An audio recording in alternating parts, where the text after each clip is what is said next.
Hi everybody, Emily here for Bramble Fox. So it's with a heavy heart that I am letting you know that this will be my last layout for Bramble Fox. I had to come to a decision to leave the Bramble Fox design team, and it's a bit of a sad time, but it had to. Something had to give. So, but nonetheless, I absolutely adore the Bramble Fox product. I love the design team. I think it's one of the best design teams to be on, and I'll definitely miss them, and I will keep on creating with Bramble Fox product. Absolutely. They've definitely become part of my creative process. So yeah. So anyway, moving on to the layout, I decided to go with a double photo layout. I used the brand new August kit from Hip Kit Club, which is all full of Hip Kit exclusive. So for example, these papers, they're all Hip Kit own brand. So just in case you were wondering. So I've cut out some of the triangles, and in order for me to place them kind of where they belonged, I used the sheet of paper I cut out from as a guide. I then played around with placing my photos. I decided I wanted the biggest triangle on the right hand side, simply because my photo Sophia face towards the right, and therefore I thought my photo looked better on the left hand side of my layout. So just all a matter of balance.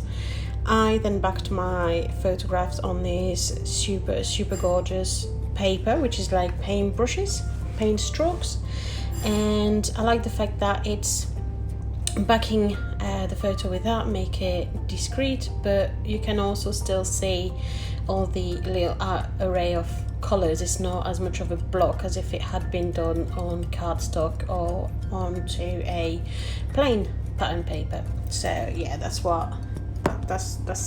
thought was the best use for it.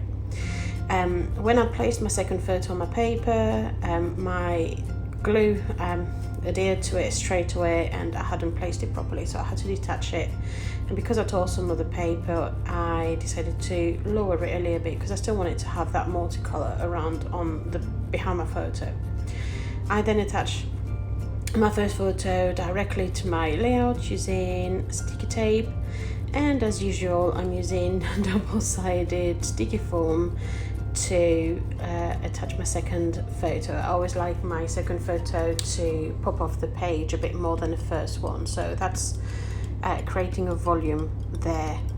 I am using some double-sided sticky foam pad on top of that sticky foam because, as I've mentioned before in previous video, that sticky foam is kids sticky foam. It's still acid-free, it's still suitable for scrapbooking, but that means that it's sticky only on one side, but it makes it so much cheaper to have foam pad or volume onto your layout than just using specific sticky foam pad that are designed for crafting for adults. So yeah, it's a lot cheaper. I am then going through all of the ephemeras that came in the kit to try and find some embellishment that would suit around my photo. I'm definitely a floral kind of person, and I love to have flowers on my layout. I think it's not only it makes it easier for me to create a layout, it makes it quicker, but also I just find it super beautiful, and I love it. I can't get enough of flowers, and the more I go along and the more flower I use, I think, on my layout. So I love clustering flowers. So I'm fussy cutting some of the flowers. You can see I'm going with a craft knife at first because I do not want to lose some of the other flowers by using my scissors, but the other flowers that are more on the edges, I just go with the scissors directly because it's not damaging any other bigger flowers. So I'm then fussy cutting all the flowers are selected, and I'm going to fast forward you through that process because it takes a while and it can get quite boring to see me just cut flowers.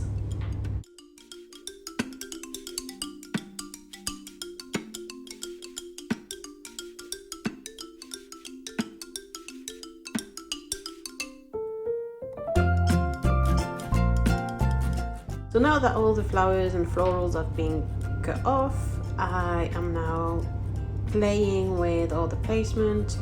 I love that right now perspectives. I thought it was original with the way it's written, but also I love that it makes it such an easy and bold title. So just love that.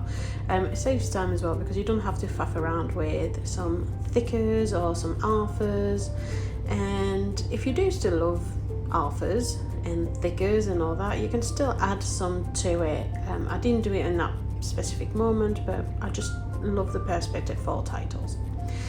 I wanted to make the photo on the left. Sophia is in the bottom left corner and I thought she looked a bit lost in it. I absolutely love this photo of her because she's been drawing and we've been doing a bit of like quick scrapbooking, and she was looking up, but I thought she looked a bit lost in there, so I decided to frame her, so to try and get the eyes to go towards her when we look at the layout,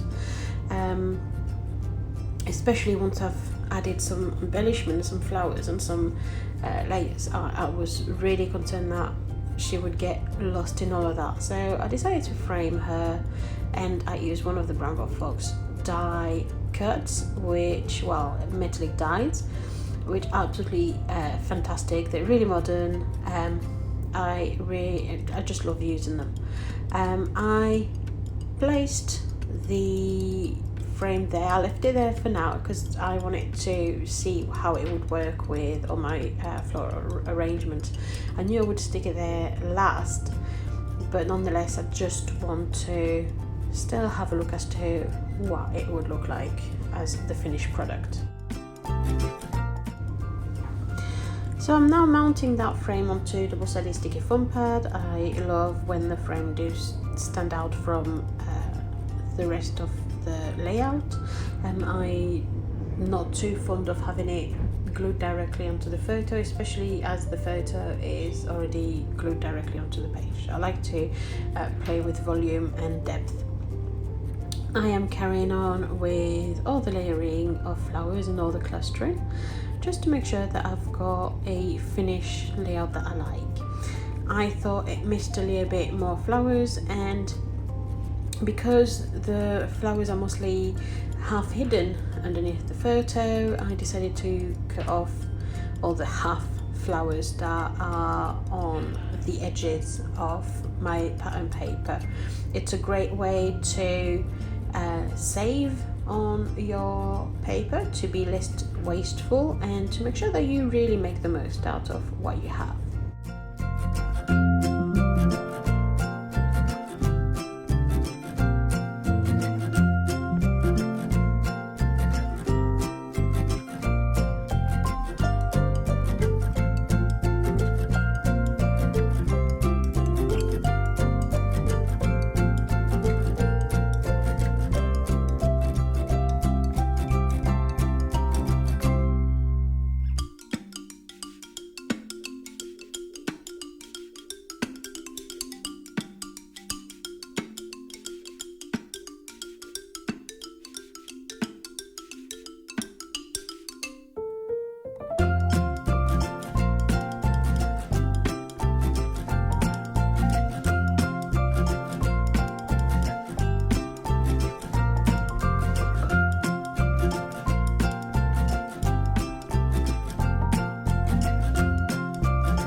I am now going through the floral ephemeras that came in the kit, and I'm pulling out all the greener leaves, and just to add a little bit still of summer colors around my layout, simply because those photos were taken in the summer. It was a hot day, as you can see. Sophia's only wearing a vest, so yeah, I wanted to represent that, and I just wanted to keep on having this layout being happy, and I thought those beautiful bold bright green would add a little extra something to the layout, and I really think it did. I think it managed to add a little zing to the page, which I really like.